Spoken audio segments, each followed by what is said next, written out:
محمد بن سلمان کو جب سعودی عرب کا ولی عہد یعنی اگلا بادشاہ نامزد کیا گیا تھا تو اسی وقت ان کے ناقدین نے یہ کہا تھا کہ محمد بن سلمان آیا نہیں بلکہ لایا گیا ہے اور سعودی عرب میں خاص ایجنڈے کا فروغ اس کا مشن ہے۔ اس وقت یہ کہا گیا تھا کہ محمد بن سلمان کا ایجنڈا سعودی عرب کی ڈی اسلامائزیشن ہے، آہستہ آہستہ طاقت کے مراکز سے مذہب سے جڑے ہوئے لوگوں کو دور کرنا ہے اور سعودی عرب کو مبینہ شدت پسندی سے جدت پسندی کی طرف لے کر آنا ہے۔ اس تھیوری کو تقویت اس وقت ملنا شروع ہوئی جب سعودی عرب میں تاریخ میں پہلی مرتبہ سینماز کھولے گئے، میوزیکل کانسرٹ منعقد کیا گیا، خواتین کی ریسلنگ کے میچز ہوئے، ویمن امپاورمنٹ کے نام پر خواتین کو عبایا اتارنے کی اجازت دے دی گئی اور سعودی عرب کے اس لبرلزم کی جانب سفر میں جو اب منزل آئی ہے وہ کسی قیامت سے کم نہیں۔ روشن خیالی اور جدت پسندی کے نام پر اور سعودی عرب میں ٹورزم پروموٹ کرنے کے لیے دیار حبیب میں جو بے حیائی اور فحاشی کا در کھولا گیا ہے اس کی جتنی مذمت کی جائے وہ کم ہے۔ افسوسناک خبروں کے مطابق شہزادہ محمد بن سلمان کی ہدایت پر مدینہ پروونس کے ایک تاریخی مقام علولہ پر غیر ملکی سیاحوں کو اٹریکٹ کرنے کے لیے انٹرنیشنل سپر ماڈلز کے فوٹو شوٹ کروائے گئے ہیں اور ان فوٹو شوٹس کے دوران جس طرح ان انٹرنیشنل سپر ماڈلز نے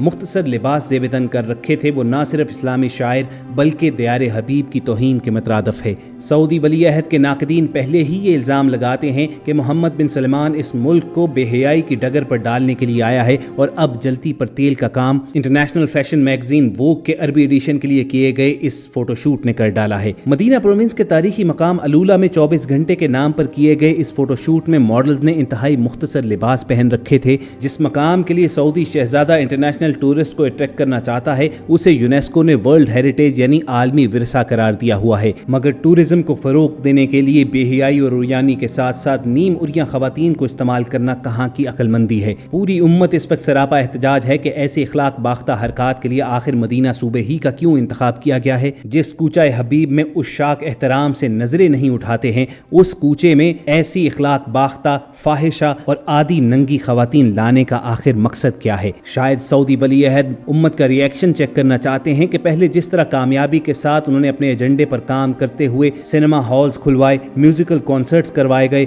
فیمیل ریسلنگ وہاں پر کروائی گئی، عورتوں کو عبایا اتارنے کی اجازت دے دی گئی اور خواتین و حضرات کے مکسڈ گیدرنگز کی اجازت دے دی گئی، اور اب جدت پسندی کے نام پر بے حیائی، فحاشی اور بے شرمی کی جانب گامزن اس کارواں کا اگلا پڑاؤ یہ نیم عریاں فوٹو شوٹ نکلا ہے۔ سعودی ولی عہد کے ویژن 2030 کے مطابق 2030 تک سعودی عرب کو جدت پسندی کی جانب لایا جانا ہے اور ایسے اقدامات کو ممکن بنانا ہے کہ جن کے باعث سعودی عرب انٹرنیشنل ٹورسٹ کے لیے ایک ٹورزم سپاٹ کے طور پر قابل قبول ٹھہرے۔ اس بات میں کوئی شک نہیں ہے کہ ہر ملک اپنی بہتری کے لیے فیصلے کرنے میں آزاد ہے، مگر سعودی ولی عہد کو کم از کم دیار حبیب مدینہ کے نام ہی کی نسبت کا خیال رکھنا چاہیے تھا۔ انہوں نے جس طرح یہ نیم عریاں فوٹو شوٹ مدینہ صوبے میں کروا کر پوری امت کے جذبات مجروح کیے ہیں اس پر انہیں معافی مانگنی چاہیے، اور اگر وہ اس بات کو اگنور کرتے ہیں تو امت ہی کو ایسا طوفان اٹھانا چاہیے کہ وہ اس بات پر مجبور ہو جائیں۔ اگر آپ ہم سب کے اس تجزیے سے اتفاق رکھتے ہیں تو کمنٹ سیکشن میں اپنی رائے کا اظہار کرنا مت بھولیے گا، اور اس حوالے سے مزید اپڈیٹس حاصل کرنے کے لیے آپ ریڈ بٹن پر کلک کر کے اور بیل آئیکن کو پریس کر کے ہم سب کے سبسکرائبرز بننا بھی مت بھولیے۔ بہت جلد اگلے سیشن میں ملاقات ہوگی۔ اپنا اور ارد گرد کے لوگوں کا خیال رکھیے اور ہم سب کے ساتھ جڑے رہیے۔